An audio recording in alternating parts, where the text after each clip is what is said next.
Bismillahirrahmanirrahim. Alhamdulillahi rabbil alamin. Wassalatu wassalamu ala ashrafil anbiya'i wal mursalin Sayyidina wa maulana Muhammadinil amin wa ala alihi wa sahbihi wat tabi'in wa man tabi'ahum bi ihsanin ila yaumiddin, amma ba'd. Qala al-imam hujjatul islam Abu Hamid Muhammad bin Muhammad al-Ghazali rahimahullah wa nafa'ana bi ulumih. Ali bin Abi Thalib radhiyallahu anhu wa karramallahu wajhah, apabila datang waktu salat maka ia guncang dan wajahnya berubah warnanya. Maka ditanyakan kepadanya, "Hai Amirul Mukminin, ada apa engkau?" Maka ia menjawab, "Datanglah waktu amanah yang ditawarkan oleh Allah kepada langit dan bumi dan gunung. Lalu langit, bumi dan gunung itu enggan untuk menanggungnya dan khawatir akan mengkhianatinya, dan saya menanggungnya." Jadi sembahyang merupakan satu amanah yang dibebankan Allah kepada manusia, dan manusia wajib menunaikan amanah itu dengan sebaik-baiknya. Sembahyang apabila tidak beres rukun, syarat dan adabnya, bisa membawa celaka kepada orang yang melaksanakan sembahyang itu. Karena itu adalah amanah.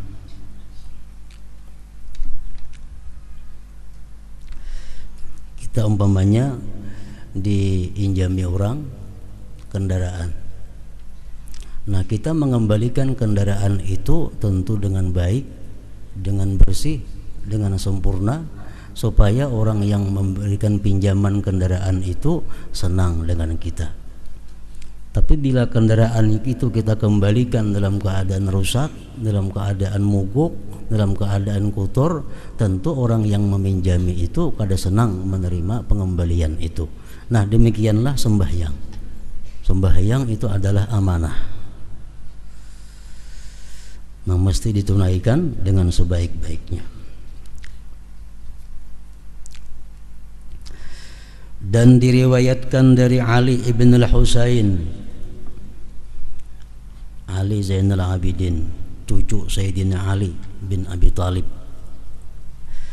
bahwasanya apabila ia berwudu maka rupanya menjadi pucat.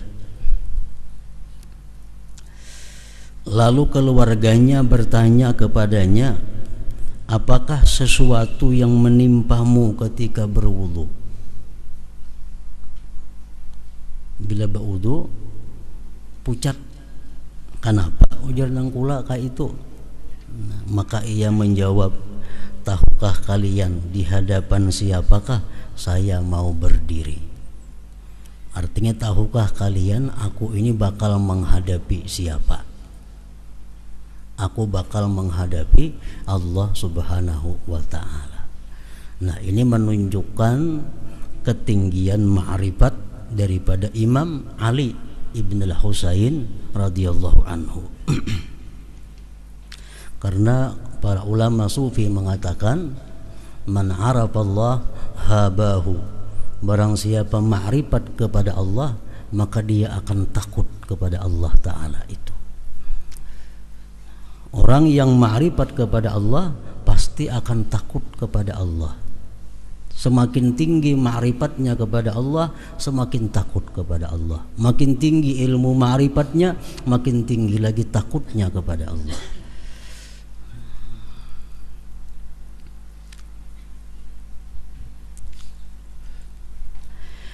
Diriwayatkan dari Ibni Abbas radhiyallahu anhuma bahwasanya ia berkata, Daud sallallahu alaihi wasallam dalam munajatnya berkata, "Wahai Tuhanku, siapakah orang yang tinggal di rumahmu dan dari siapakah yang engkau terima salat itu?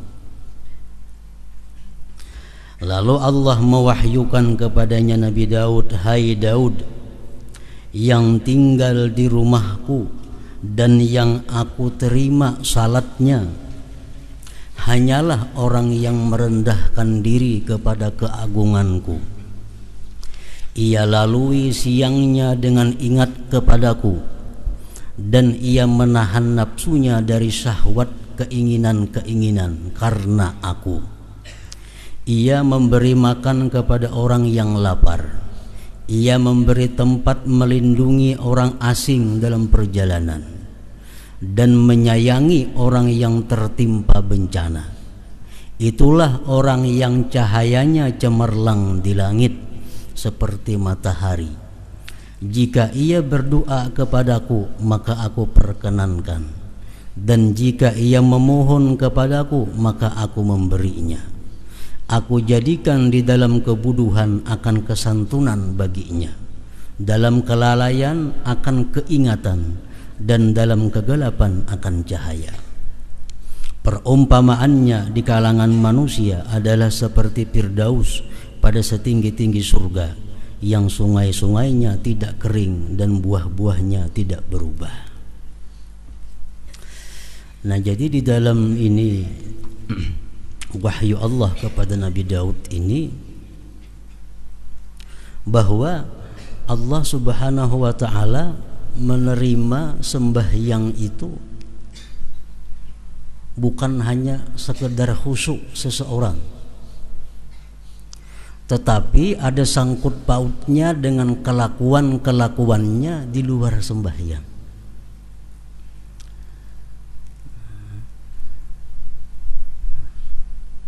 Disimpulkan di situ bahwa Allah menerima sembahyang seseorang apabila orang tersebut punya akhlak. Pertama, tawadhu.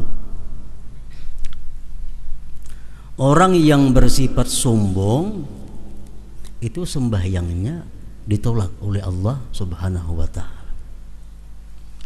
Orang yang bersifat sombong, kalau inya kada bertobat sebelum sembahyang, sembahyangnya ditolak oleh Allah. Yang kedua, banyak berzikir kepada Allah. Allah menerima sembahyang orang yang di luar sembahyangnya itu banyak zikir. Sebabnya apa? Dengan banyak zikir di luar sembahyang itu memudahkan dia untuk khusyuk kepada Allah. Karena sembahyang ini laksana sakaratul maut. Sembahyang itu laksana sakaratul maut. Sakaratul maut itu manusia hanya mengingat sesuatu yang sering diingatnya waktu dia sehat. Nah, sama sembahyang, dalam sembahyang itu dia akan ingat sesuatu yang sering dia ingat di luar sembahyang. Kalau di luar sembahyang inya banyak zikrullah, dalam sembahyangnya dia akan dapat khusyuk. Kalau di luar sembahyangnya dia banyak ingat hal-hal yang bersifat duniawi, dalam sembahyangnya pun dia akan ingat hal-hal yang bersifat dunia. Nah, jadi Allah menerima sembahyang orang yang banyak zikir kepadanya. Artinya orang yang banyak zikir kepada Allah, kalau dia sembahyang, sembahyangnya jadi khusyuk. Maka itu sakaratul maut. Waktu kita menghadapi sakaratul maut itu apa yang kita ingat? Apa yang biasa kita ingat waktu sigar, waktu hidup? Kita keingatan kebun, keingatan ternak, keingatan tanaman kita, pehumaan kita. Nah, waktu sakaratul maut kita kada kau mengingat Allah, yang kita ingat pehumaan, kebun. Karena sakaratul maut itu adalah cermin daripada apa yang telah lalu dalam kehidupan kita. Nah, sama sembahyang macam itu juga.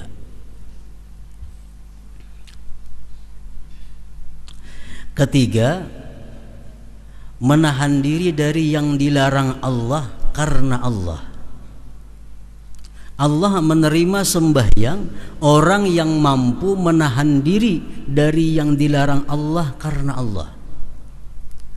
Kalau orang menggibah umpamanya, tuntung menggibah sembahyang, sembahyangnya kada diterima Allah, kecuali dia tobat dahulu sebelum sembahyang.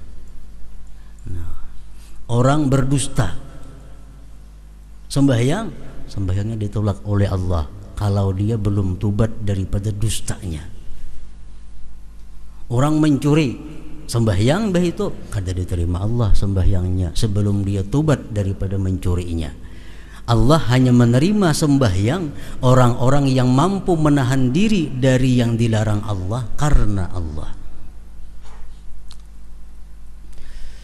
Manusia banyak yang bisa menahan diri dari yang dilarang Allah tapi bukan karena Allah. Nah, ini kada masuk.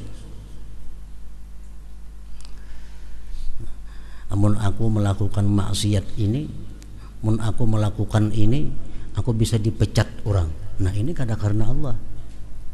Amun aku melakukan ini, aku akan jatuh martabatku di sisi manusia. Itu bukan karena Allah.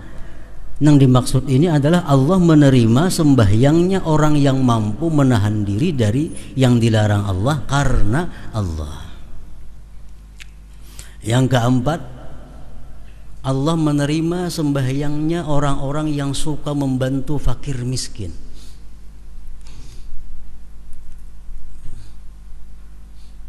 Orang yang tiga membiarkan fakir miskin kesusahan, orang yang tiga membiarkan fakir miskin kelaparan, sembahyangnya ditolak oleh Allah. Karena Allah menerima sembahyang orang yang suka membantu fakir miskin. Kelima, memberi tempat kepada orang yang dalam perjalanan. Orang dalam perjalanan, Ibnu Sabil ngarannya, ini sangat diperhatikan oleh Allah. Dalam Quran beberapa kali disebut Ibnu Sabil. Orang yang terhenti dalam perjalanan karena kada cukup ongkos untuk meneruskan. Nah, itu adalah satu kewajiban daripada kampung itu untuk bertuturuk supaya ingin sampai ke perjalanannya. Nah, kalau kita membiarkan orang yang putus perjalanan itu kada kita bantu, Allah kada menerima sembahyang kita. Yang keenam, orang yang mengasihi atau membantu orang yang kena musibah. Jadi sembahyang kita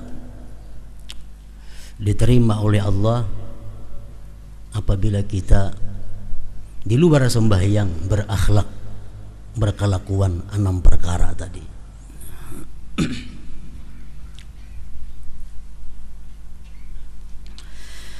Dan diriwayatkan dari Hatimul Asam radhiyallahu anhu bahwasanya ia ditanya tentang salatnya.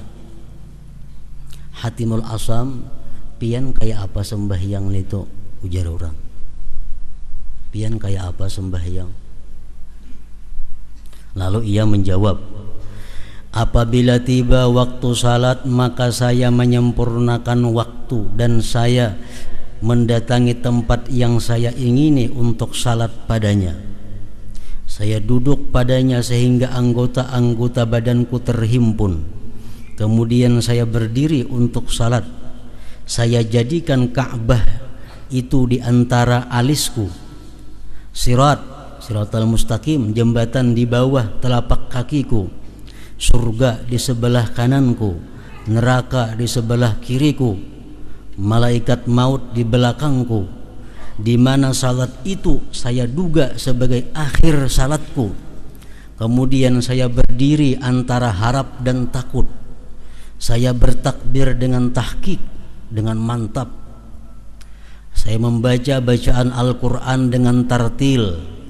Saya rukuk dengan rukuk yang merendahkan diri. Saya sujud dengan khusyuk, dengan dikhusyuk-khusyukkan. Saya duduk di atas pantat kiri. Saya bentangkan punggung telapak kaki kiri. Dan saya tegakkan telapak kaki kanan atas ibu jarinya. Dan saya ikuti salat itu dengan ikhlas. Kemudian saya tidak mengetahui apakah salat itu diterima daripadaku atau tidak.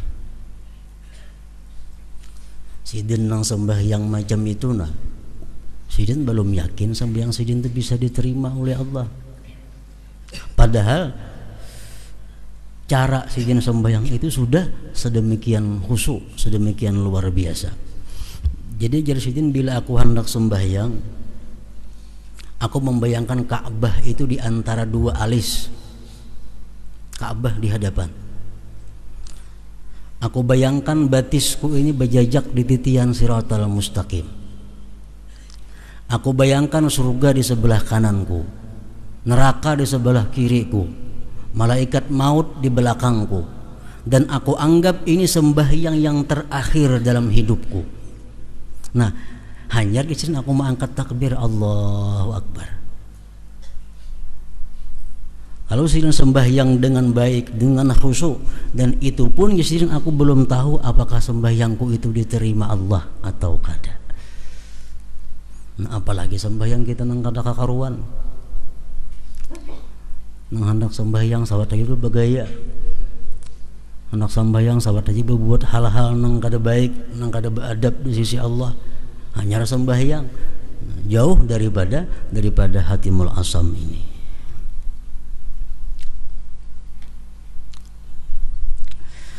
Ibnu Abbas radhiyallahu anhu berkata, 2 rakaat yang sederhana di dalam tafakkur difikirkan adalah lebih baik daripada mendirikan ibadah 1 malam sedangkan hatinya lupa.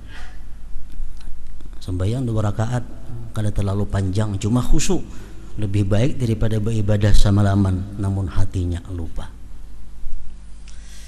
Nah, jadi hatimul asam tadi mengajarkan kepada kita kayak apa caranya supaya kita sembahyang itu bisa bujur-bujur ta'zim, mengagungkan Allah. Jadi kita bayangkan sembahyang itu Ka'bah di hadapan kita, ini malaikatul maut di belakang kita, dan ini sembahyang yang terakhir. Imbah ini aku belum tentu kawa sembahyang lagi. Batisku berada di titian Siratal Mustaqim, di atas salah-salah gugur ke neraka. Nah, terus sembahyang kita bisa lurus. Para ulama mengajarkan kita kalau sembahyang 4 rakaat tuh, sembahyang 4 rakaat supaya kita jangan mau kada ingat 3 kah 4 kah ini rakaatnya. Ini waktu rakaat pertama kita membayangkan kita berada di Mekah. Rakaat pertama. Rakaat kedua kita membayangkan sudah berada di Baitul Maqdis. Rakaat yang ketiga kita membayangkan berada di langit pertama. Di rakaat yang keempat kita membayangkan berada di Sidratul Muntaha. Nah, jadi sembahyang kada mau kada ingat 2 kah 3 kah nih. Nah, jadi begitu kita Allahu Akbar, kita merasa menghadap Ka'bah, kita merasa berada di Mekah. Itu rakaat pertama. Kita berdiri rakaat kedua kita berada di Baitul Maqdis. Rakaat ketiga kita berada di langit pertama. Rakaat keempat kita berada di Sidratul Muntaha. Macam perjalanan Rasulullah sallallahu alaihi wasallam Mi'raj. Nah, karena sebelum Mi'raj dari Mekah ke Baitul Maqdis, Baitul Maqdis naik ke langit pertama terus sampai ke Sidratul Muntaha. Nah, kalau kita sembahyang kau merasakan macam itu, kadang mau sembahyang tak kali 5 rakaat zuhur, asar, isya itu, atau tak 3 rakaat. Namun kita bisa mengandak hati yang macam itu.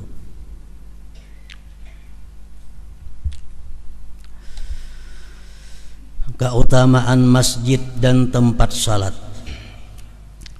Allah Azza wa Jalla berfirman, innama ya'muru masajidallah man amana billah wal yaumil akhir. Artinya, hanyalah yang memakmurkan masjid-masjid Allah ialah orang-orang yang beriman kepada Allah dan hari kemudian. Memakmurkan di situ banyak pahamannya. Bisa dipaham di situ adalah hanya saja orang yang jadi pengurus takmir masjid itu mesti orang yang beriman kepada Allah.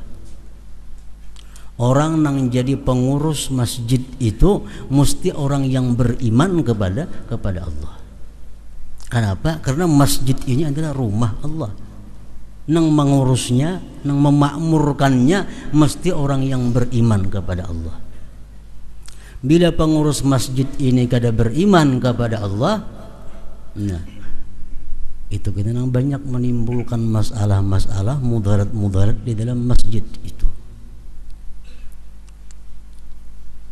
Masjid itu harta wakaf. Kalau kita kada kuat iman, kada usah mengurus masjid. Kipas angin masjid, kipas angin wakaf. Tikar masjid, tikar wakaf. Apalagi make masjid, make wakaf. Itu kada kawa diinjamakan. Kada kawa diinjamakan. Apa misalnya kena ada nang para rumah lawan masjid nak baaruhan minjam tikar jaga masjid. Nah, panitia masjid harus tegas, itu kada boleh diinjamakan ni wakaf. Nah, kalau kada beriman kepada Allah, kada kawa ini pengurus masjid.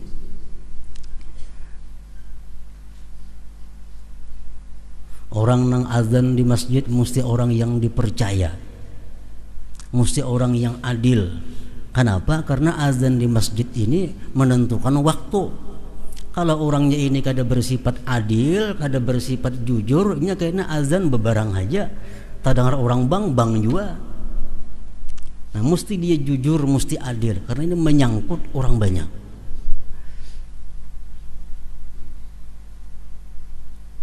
Menyeleksi imam, tugas takmir masjid ini patutkah ini jadi imam, kadakah? Kalau kada patut ganti, membahayakan makmum. Kalau ini jadi imam banyak orang kada katuju, ganti. Kalau boleh mengganti, ampih jadi takmir masjid, ampih. Nah, khatib ini katuju kah orang kada kah? Khatib ini cucuk kah lawan aturan agamanya mahutbah atau kada kah? Khutbah saling panjangan, punya kisah-kisah nang kada sangkut pautnya lawan agama, ganti khatibnya, jangan lagi dipakai. Itu tugas takmir masjid. Nah, jadi kada gampang orang pengurus masjid itu. Innama ya'muru masajidallah man amana billah wal yaumil akhir.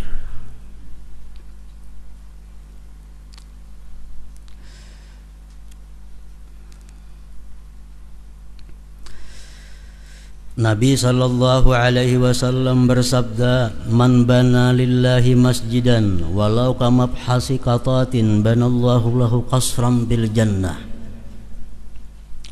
Artinya, barang siapa yang membangun masjid karena Allah, walaupun seperti sarang burung umpamanya, halus masjid yang dibangunnya paling muat 5-6 orangnya. Nah, barang siapa yang membangun masjid karena Allah, walaupun seperti sarang burung, walaupun halus artinya, maka Allah membangunkannya baginya istana di surga. Asal membangun masjid itu karena Allah, ikhlas artinya, kada ada karena lain. Di dalam kitab Ittihab Sadatil Muttaqin disebutkan, apabila orang membangun masjid dan dia namai masjid itu dengan namanya, ini menunjukkan orang ini kada ikhlas. Umpamanya Abdullah berduit sugih, maulah masjid, mau dengarani Masjid Abdullah. Nah, itu jelas sudah kada ikhlas. Disebutkan dalam kitab Syarah Ihya.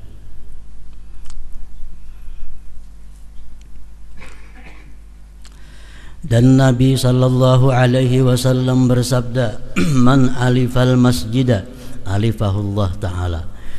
Artinya, barang siapa yang mencintai masjid, maka Allah Ta'ala mencintainya. Dan Nabi sallallahu alaihi wasallam bersabda, "Idza dakhala ahadukumul masjida falyarka' rak'ataini qabla ay yajlisa." Artinya, apabila salah seorang di antara kalian masuk ke masjid, maka hendaklah ia salat 2 rakaat sebelum ia duduk, kecuali Masjidil Haram. Nah kalau Masjidil Haram kita masuk ke sana langsung tawaf, karena itu merupakan penghormatan Masjidil Haram. Kalau kita masuk ke Masjidil Haram kada tahiyatul masjid nang kita gawi, tapi tawaf. Nah kalau kita kada tawaf hanyar ayuh tahiyatul masjid.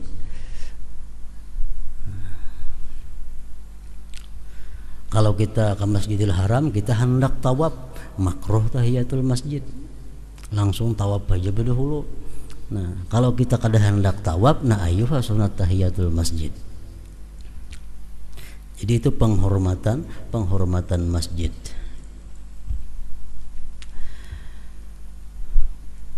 Sunat tahiyatul masjid itu ada beberapa hukumnya. Hukum yang pertama adalah hukum dasarnya sunat.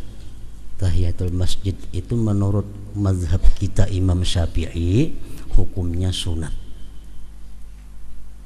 Kalau kita masuk masjid lalu kita kada manggawi sunat tahiyatul masjid itu, hendaklah diganti lawan bacaan subhanallah walhamdulillah wala ilaha illallah wallahu akbar wala haula wala quwata illa billahil aliyyil azim, sekali atau 4 kali. Nah, kita masuk masjid tapi kita kada hendak sembahyang tahiyatul masjid, nah itu gantiannya. Sama halnya kita membaca ayat sajadah. Dalam Quran kan ada ayat-ayat yang menyuruh kita sujud. Lalu kita kada sujud, nah ganti lawan subhanallah walhamdulillah wala ilaha illallah wallahu akbar wala haula wala quwata illa billahil aliyyil azim. Kemudian sunat tahiyatul masjid itu ada juga hukumnya wajib apabila dinazarkan. Dinazarkan, aku bernazar sembahyang tahiyatul masjid, nah jadi wajib itu. Ada juga tahiyatul masjid itu hukumnya makruh apabila sudah didirikan orang jamaah. Nah kita datang ke masjid orang kamat, kada boleh kita sembahyang tahiyatul masjid, langsung sembahyang 4 berjamaah. Kalau kita karasi sembahyang tahiyatul masjid hukumnya makruh. Tahiyatul masjid ada juga hukumnya haram apabila sempit waktu.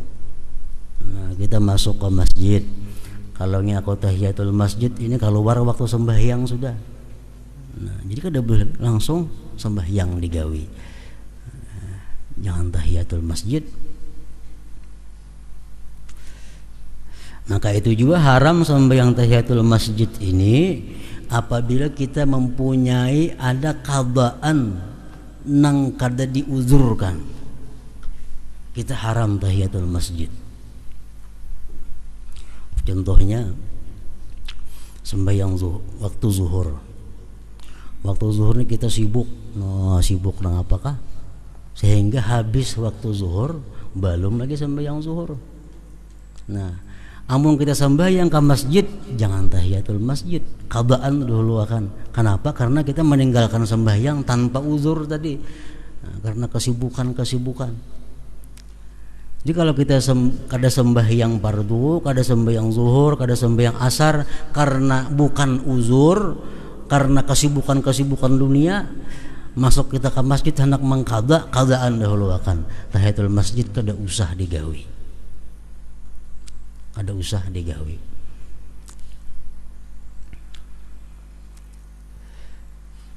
Nah, jadi tahiyatul masjid hukumnya ada sunat, ada wajib, ada makruh, ada haram. Dan Nabi sallallahu alaihi wasallam bersabda, la salata li jaril masjid illa bil masjid, artinya tidak ada salat bagi tetangga masjid kecuali di masjid. Ini hadis umum dan memberikan pemahaman bermacam-macam. Tidak ada sembahyang bagi tetangga masjid kecuali di masjid. Maksudnya adalah sembahyang fardu. Orang yang bertetangga dengan masjid itu kalau sembahyang fardu mesti di masjid berjamaah. Amunnya di rumah bang kada berjamaah. ulama berlain-lain pendapat. Ada mengatakan la salata, tadi bacaannya tidak ada salat, berarti kada sah. Orang nang bertetangga lawan masjid, inya kada turun ke masjid sembahyang berjamaah, sembahyang di rumah aja kada sah. Ada pendapat demikian. Ada yang mengatakan kada sempurna. Kalau kita sembahyang di rumah padahal kita berjiran dengan masjid, sembahyang kita kada sempurna. Jiran itu 40 Dengaran jiran masjidnya 40 ke kanan, 40 ke kiri, 40 ke muka, 40 buah rumah ke belakang. Tetangga masjid ngarannya. Jadi kalau kita tetangga masjid, kalau kita berjiran dengan masjid, orang sembahyang fardu di masjid, kita di rumah saurangan sembahyang kada berjamaah, sembahyang kita kada sempurna. Itu mazhab Imam Syafi'i. Kalau mazhab Hambali kada sah. Dan Nabi sallallahu alaihi wasallam bersabda, al malaikatu tusalli ala ahadikum ma dama bi musallahu alladhi yusalli fihi, taqulu Allahumma salli alaihi, Allahumma arhamhu, Allahumma ighfir lahu ma lam yuhdis aw yakhruj minal masjid. Artinya para malaikat itu memohonkan rahmat kepada Allah atas salah seorang di antara kalian selama ia duduk di tempat salatnya yang salat ia padanya. Malaikat itu mengucapkan, ya Allah berilah rahmat atasnya, ya Allah sayangilah ia, ya Allah ampunilah ia selama ia belum berhadas atau sebelum ia keluar dari masjid. Kita sembahyang di masjid, tontong sembahyang kita kada berpindah duduk, begana di situ aja duduknya kada berpindah-pindah, kada ke belakang kahiga kada, tatap duduk. Berapa jam aja kita duduk tatap di situ, kita didoakan terus menerus oleh malaikat, didoakan supaya diampuni, didoakan supaya dapat rahmat, supaya disayangi oleh Allah Subhanahu wa taala selama kita tetap duduk di tempat kita sembahyang itu.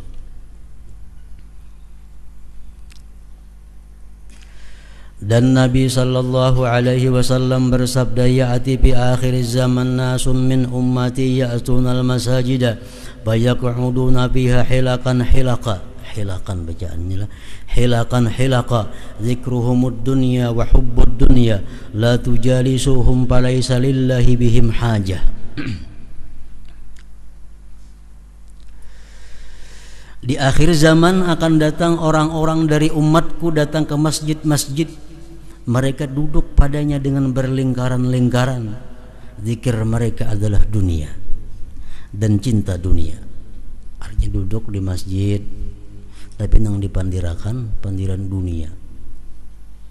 Duduk di masjid nang dipandirakan pandiran kisah-kisah dunia. Kisah politik kah, kisah ekonomi kah, atau kisah nang olahraga kah. Janganlah kamu duduk dengan mereka, karena Allah tidak mempunyai hajat terhadap mereka itu.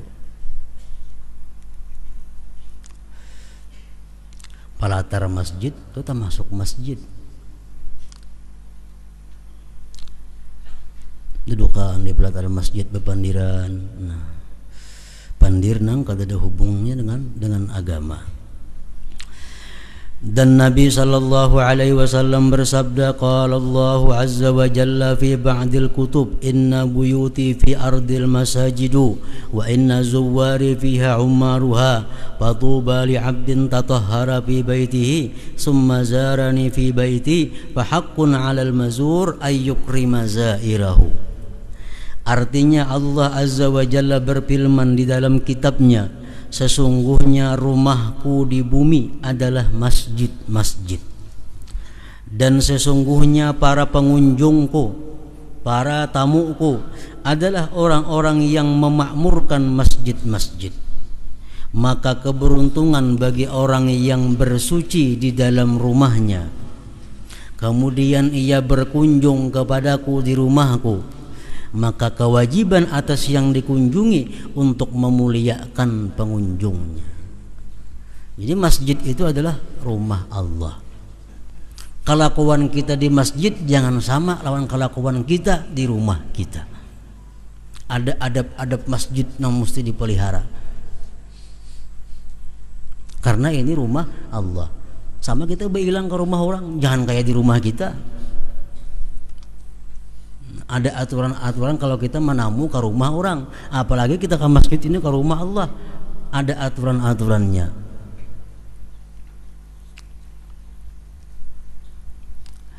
Dan Nabi sallallahu alaihi wasallam bersabda, "Idza ra'aitumur rajula ya'tadul masjida fashhadu lahu bil iman." Apabila kamu melihat seseorang laki-laki yang biasa ke masjid, maka bersaksilah untuknya dengan iman. Kita ada melihat orang zuhur ke masjid, asar ke masjid, maghrib ke masjid, hari-hari macam itu gawian orang nih. Nah, kita boleh bersaksi bahwa orang itu adalah orang yang beriman. Nah, boleh kita bersaksi itu orang-orang yang beriman. Namun orang ini selalu sembahyang berjamaah di masjid. Sa'id ibn al-Musayyab berkata, barang siapa duduk di masjid maka ia hanya duduk-duduk dengan Tuhannya. Jangan hendak bahunjur menghadap kiblat di masjid, jangan. Itu kada beadab bahunjur di masjid menghadap kiblat, karena itu masjid rumah Allah.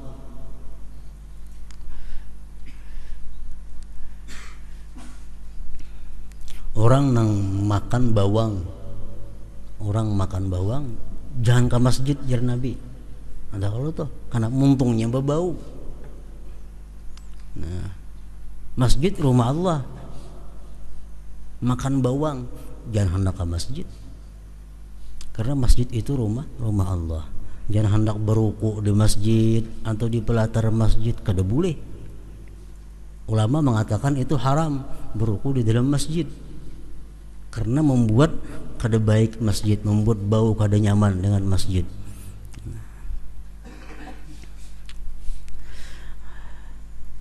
Barang siapa duduk di masjid maka ia hanya duduk-duduk dengan Tuhannya, maka kewajibannya tidaklah ia berkata kecuali kebaikan. Nah, amun di masjid hendaklah berkata-kata yang diridai Allah. Dan diriwayatkan dalam asar atau hadis, al-haditsu fil masjid ya'kulul hasanat kama ta'kulul bahaimul hasis. Artinya berbicara di masjid itu memakan kebaikan, memakan amal ibadah kita, sebagaimana binatang-binatang ternak itu memakan rumput. Kita di masjid berkata-kata dunia, kita di masjid bertawaan, belawak-lawakan, kita di masjid berdusta, kita di masjid macam-macam. Nah, itu merusak amal ibadah yang sudah ada, menghabiskan amal ibadah yang ada, seperti menghabiskannya binatang terhadap rumput-rumput itu.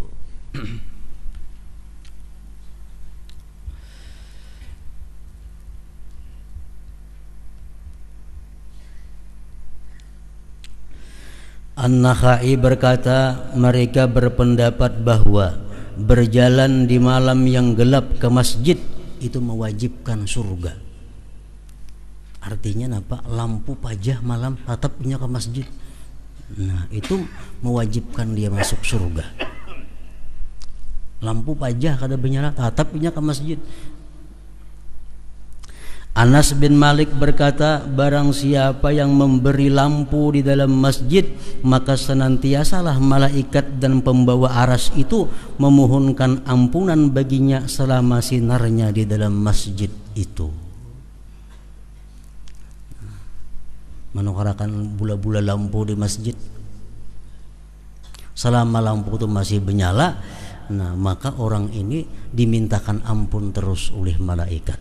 Makin awit nyalanya lampunya, makin lawas ia mendapat doa dari malaikat supaya diampuni oleh Allah Subhanahu wa taala.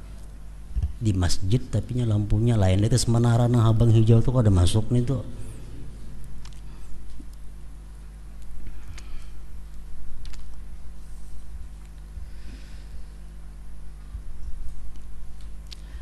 Dan Ali karramallahu wajhah berkata, apabila seorang hamba mati,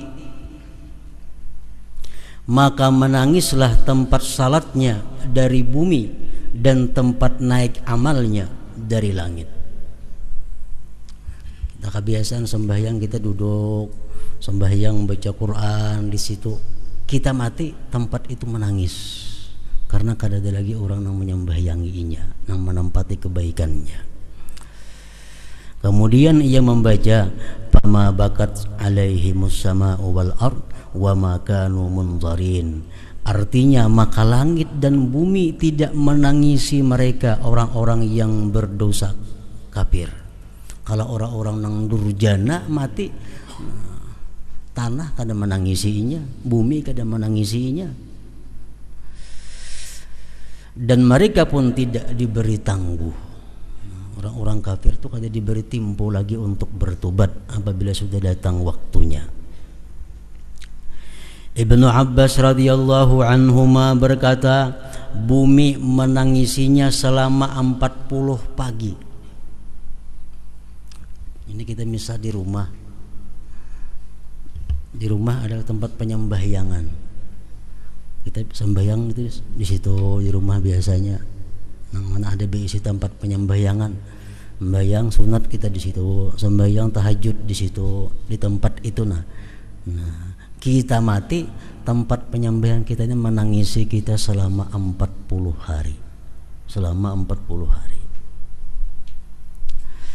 Atha al-Khurasani berkata, tidak ada satu hamba pun yang sujud karena Allah di suatu tanah kecuali tanah itu bersaksi baginya pada hari kiamat. Makanya di masjid jangan tatap duduk. Di situ bang sembahyang seumuran duduknya. Nah, beralih-alih.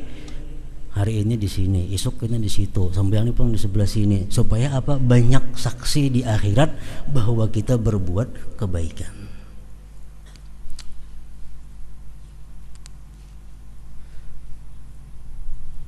Dan tanah itu menangisinya pada hari ia meninggal dunia.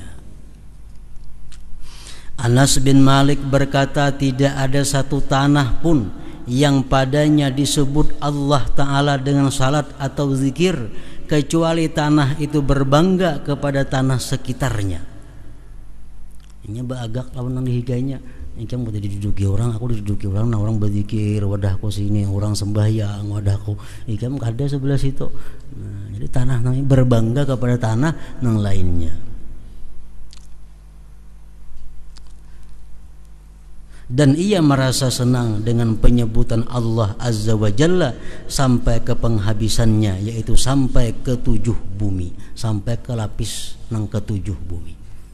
Jadi kita duduk di tempat, di situ kita berzikir kepada Allah sampai 7 lapis bumi menyaksikan kita di akhirat kayaknya bahwa kita pernah di situ berzikir mengingat Allah Subhanahu wa taala. Berbuat dosa kayak itu juga. Jadi berbuat dosa jangan berpindah-pindah tempat, di situ aja bagaimana? Kayaknya banyak saksinya.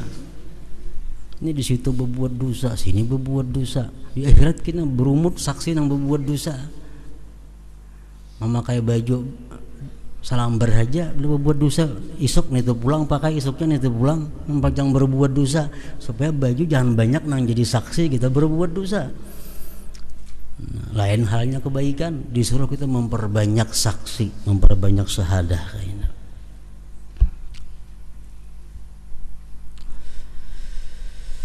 Dan tidak ada satu hamba pun yang salat melainkan bumi atau tanah itu berhias baginya. Berhias, cuma kita ban aja kada melihat. Dan dikatakan tidak ada satu rumah pun yang dihuni oleh suatu kaum melainkan rumah itu memohonkan rahmat untuk mereka atau mengutuk akan mereka. Jadi rumah itu bisa mengutuk lawan kita, bisa rumah itu memohonkan rahmat kepada Allah. Kalau kita berbuat dosa dalam rumah, rumah itu memohon kepada Allah, kutuk orang nang di atasku ini bagaimana.